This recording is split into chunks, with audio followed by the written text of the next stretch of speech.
we're jumping into the brand new Forza Horizon 5 update, the Update 33. We have a brand new DLC to check out. There are 7 cars included with it. In today's video, we're gonna check out like 3 or 4 of them. We're gonna say if they're thumbs up, thumbs down, or somewhere in the middle. We're gonna do the other cars tomorrow, so make sure you subscribe for that. We're gonna check out the entire list of patch notes from all of the event lab stuff to the new cars, the unlockable cars, and everything. If you are watching this video as soon as it comes out, the developers have bottled the price of this DLC. It's supposed to be like $12 Canadian or something like that. Currently, it's only $5.99. 100% the developers will fix it. But if you're watching this video as soon as it comes out, maybe check. As much as I love new cars in this game, I think the biggest thing in this update is all of the new event lab stuff. There are all of these new road pieces. So you can actually see they are slightly narrower than at least this bit of road that I'm on. All of these road pieces just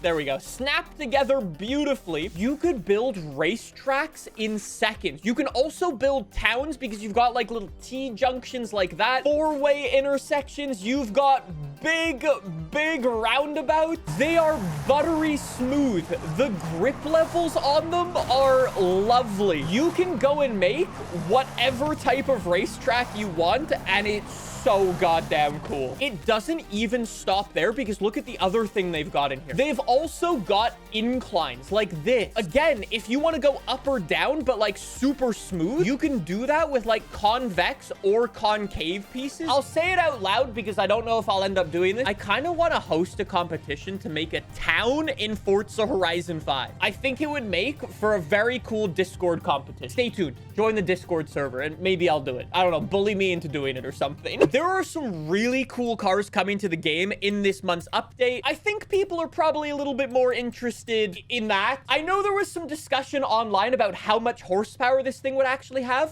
1,400 horsepower bone stock, and the developers actually already said with upgrade, you could turn it into 1,700 horsepower. The handling is only a 4.6. If you ask me, is probably 4 points higher than it should actually be. As much as I love the pro stock car though, I think the car that I like even more than that is the Mitsubishi Evo Time Attack car. 950 horsepower in this game. It weighs like nothing. 2.2 liter engine. Acceleration is a 10. The handling is an 8.5. Jesus Christ. That makes me unbelievably happy. Before we jump into the DLC, we have one more thing I need to show you. The Corvette E-Ray has been added into the auto show, which is pretty sick. So if you've never had the E-Ray before, I highly suggest you go and check it out. It is available there. You can turn it into one of the coolest wide body cars in Forza Horizon 5. We've got a whole bunch of new cars in this expansion, or like this DLC. I think I will begin with the only car that I have fun facts for. The Lexus RCF GT3 car.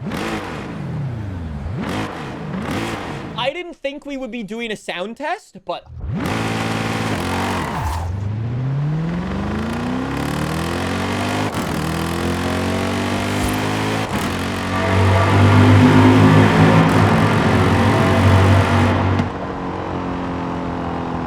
smash.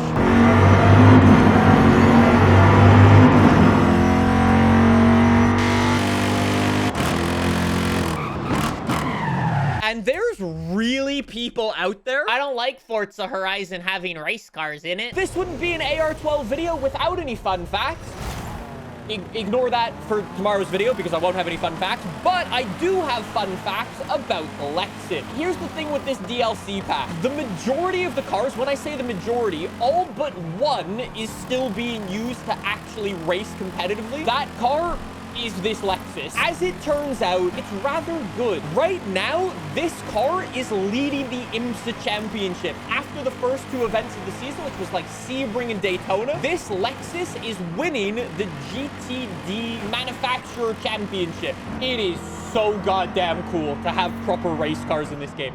You can hear the transmission whine, unlike the other cars in this game. Massive difference between like a regular road car and like a race car like this, I have no idea what to expect. I would assume all of the GT3 cars are going to be fairly similar for upgrades. I was not expecting an engine swap. I could go 2JZ. I can go Lexus LFA V10. I can go V12, V12, and V8. I really thought these cars would be a little bit mid. I take that back. Since we have so many cars in this car pack, we need to be selective about what we do with each one. I'm only going to do one build per car. What should we do to this Lexus RCF? We could downgrade the tires to slicks. We can go Hot Wheels. We can go snow tires, rally tires. The only thing we don't have is the proper off-road tire. In that case, why don't I go top of S1 class build? I've already got the Lexus LFA engine. I can also go all-wheel drive. Well, that it does. It lowers the PI. It makes us a little bit heavier, but Horizon all-wheel drive is king, so we will definitely do that. I will downgrade the tires to rally tires. That way, we can get more horsepower into the thing. And we've even got engine spacers on a race car. Can somebody tell Forza Motorsport that this actually exists? Because I think they forgot. Can somebody who understands more about cars than I do explain how do you get 15% more efficiency than GT3 level brake? How is that possible? What are you physically upgrading to get 15% more efficiency? We also have rally suspension and drift suspension. We will definitely come back to that. We can also do weight reduction, only 160 pounds because race car. I guess other than that, we will upgrade the horsepower. Oh my god, this is actually going to be sick in S1 class. Almost a maxed out Lexus LFA V10. 700 horsepower now. I think this will be a very nice Horizon build. We even have advanced paint group, so we've only got one livery on this car. Paint group number 1, main body of the car. No way paint group number 2 is just going to be that little green banner.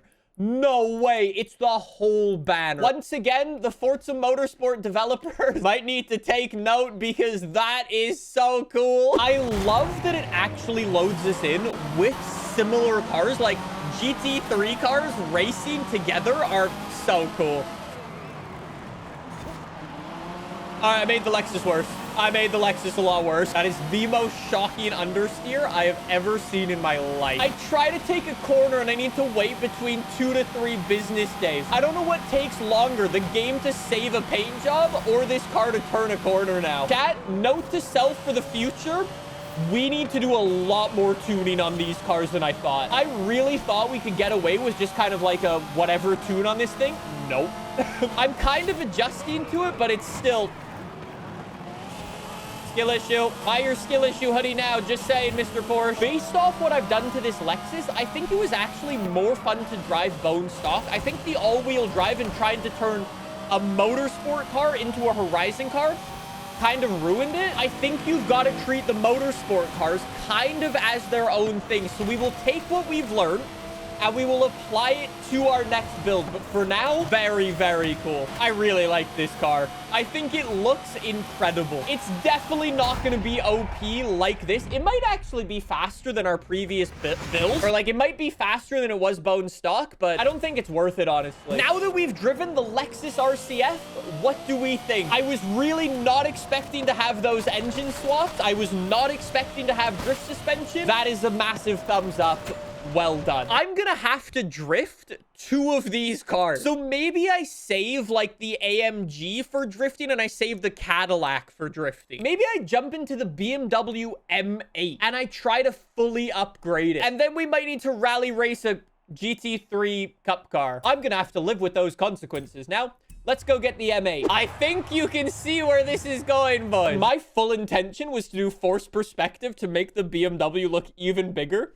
You fully don't need to. It's enormous. Oh my god. If we're gonna take what we learned from that other car, number 1, do we engine swap? And number 2, do we all-wheel drive swap? I think we just have to. Before I do that, I just want to see how much horsepower can these engines put out like stock. You can go anti-lag with them, which doesn't build out any horsepower. And you can remove the restrictor plate. I like that. That's not bad. Anyways, we're gonna toss in the 2JZ because I committed to max upgrade. We're middle of S2 already. Then we will upgrade the tires all the way to the max. Then we upgrade the brakes. Jeez, bro, this actually is middle of S1. It's more than middle of S1, and we haven't, sorry, middle of S2. And we haven't even touched the horsepower just yet. Nah. BMW M8 in X class. Anyways, I just need to give it a quick tune just so we don't have all of the understeer again. That would explain why I couldn't turn. Why is the stock tuning for the Aero all the way on speed? No wonder I couldn't turn. Just give me another 5 to 10 minutes to load. On the bright side, I can now use this time to remind you to go and pick up some of the AR-12 stickers or any of the cool merchandise. Don't mind me, we're still loading. I am now no longer racing the GT3 boys. I'm racing the big boys, Ferrari FXXK Evo. The Ford Supervan, which forgot which pedal is the fast one. We took what we learned from the first build and applied it, and holy shit, this is good. Whoa. That was a little sketchy. I don't know why the developers didn't give it any downforce bone stock, but tune some downforce on it, toss the all-wheel drive on, and oh my days, it's insane. Oh. Gotta watch out for Papa Fernando, though. Some people might call it illegal that I swapped the 2JZ into this thing. I think it's pretty cool. Look at this. Completely flat down there. We're taking taking corners at 220 miles an hour and not braking for them. Trying to gain on the Lambo. Gain on the Lambo. Come on, reel him in. Around the outside on the... Could you, sir? Round the outside. This is like a 5 business day. He got scared. We got a BMW M8 in X-Class is sick, bro. I like the BMW M8. I really wasn't expecting these sorts of engine swaps, but I am so happy we have them. 2JZ in a BMW is wrong on so many levels, but I am so happy it's here. Thumbs up. I'm not gonna lie, it was nice knowing all of you. I'm about to have many skill issues. I wonder how many times we're gonna flip over in this. How the hell am I gonna rally race this thing? We do even have engine swaps for this. Wait, no way. The developers really cooked with these engine swaps. 3.8 liter flat 6 twin turbo from a GT2 RS. Wait, a 4.6 liter V8 hybrid? That's a 918 engine swap. I'm doing it. And I'm going all-wheel drive. That makes the class lower. Bro, you could also make this thing X-Class. This is so sick. We're going rally tires for this build, and we're going thick tires, and I'm gonna give it some engine spacers, as usual. Looks sick. Upgrade the brakes to the max. We will get our rally suspension. Oh my god, look at the stand. Get some weight reduction on there. Sub 3,000 pounds again. This is a dumb car. The developers tweeted, seems like someone pushed the wrong button and the brand new Apex Allstars car pack is on a discount for a very short time. It's always funny when the developers go, yeah, we messed up. You better fix this, or like, you better jump on this quick because we will fix it. Anyways, let's go. Let's race. Absolutely send it. Oh my god, this feels good. Considering I've got almost 1,500 horsepower, it's definitely sliding around quite a bit, but you would have expected that. But oh my god, sorry. It is slightly undrivable off-road. Hey, developers. I know it's not strictly like, you know, realistic, but off-road tires would have been nice. I'm just saying. It probably would have been a good idea to, you know, not max it out. It's kind of, yeah, chat, you're right. It's kind of like an off-road drift machine now. I've always loved these things. I think they're just so goddamn cool. Wouldn't recommend off-roading them. I guess technically these are more like a customer race car, so anybody could actually buy one, which on one hand is very cool. On the other hand, absolutely terrifying. Imagine giving somebody the keys to a 500 horsepower Porsche 911 that is genuinely built to just slide around the circuit. Like, bro, scary. Someone says, look at the front of the 911R and tell me why it looks so happy. It does have a little smiley face. It's kind of like an MX-5, but a lot faster. Now that we've driven the 911 GT3R, I think this might be my personal favorite car in this car pack. I think it just looks really cool. The upgrades we've got for it, again,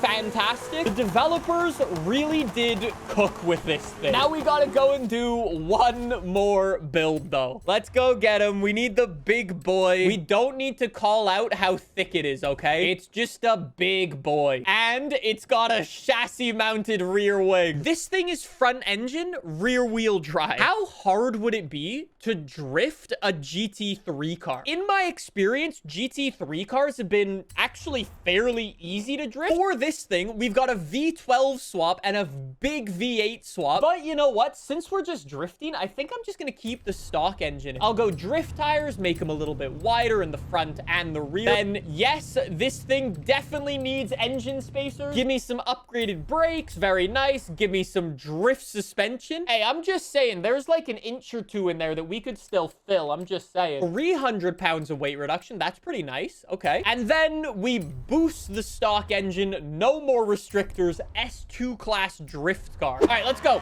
Send it, Cadillac. We need full beans. Full... I'm gonna go make the tires smaller because it's got too much grip at the moment. I've never heard this Cadillac IRL before. Chat, is that engine sound realistic? I know it's a V6 and all, but it just feels a little weird coming out of this Cadillac, if I'm honest. Anyways, full send it. Oh my days. That's quite a bit of angle. Okay. It's way grippier still, though, even though I made it even more slippery. I'm gonna go max out the horsepower because this thing just straight up does not want to spin its wheels. Who would have ever guessed, chat? To make an American car better, simply give it a big V8. This is what I'm talking about now. Again, though, it's still mad grippy. It doesn't want to slide nearly as much as, like, you would kind of expect for a 1,200 horsepower car. It's definitely usable. It's definitely not going to get you any personal bests, at least like this. You know what? Maybe if I was like, I'm thinking, if I was teaching somebody to drift, maybe you could give them something like this since it's got extra grip and you can, I don't know, kind of catch it easier. It didn't blow me away or anything like that. Maybe it's more one of these. That was close. That was not... I think this Cadillac is a little mid. Instead of doing racing like we probably should have done with this car, we decided to take it drifting, and that's definitely affecting our thoughts of this car. But the engine swaps aren't anything that special. It's an okay car. To make it even worse, it's a race car from 2015. It's a cool car, but this one's definitely mid.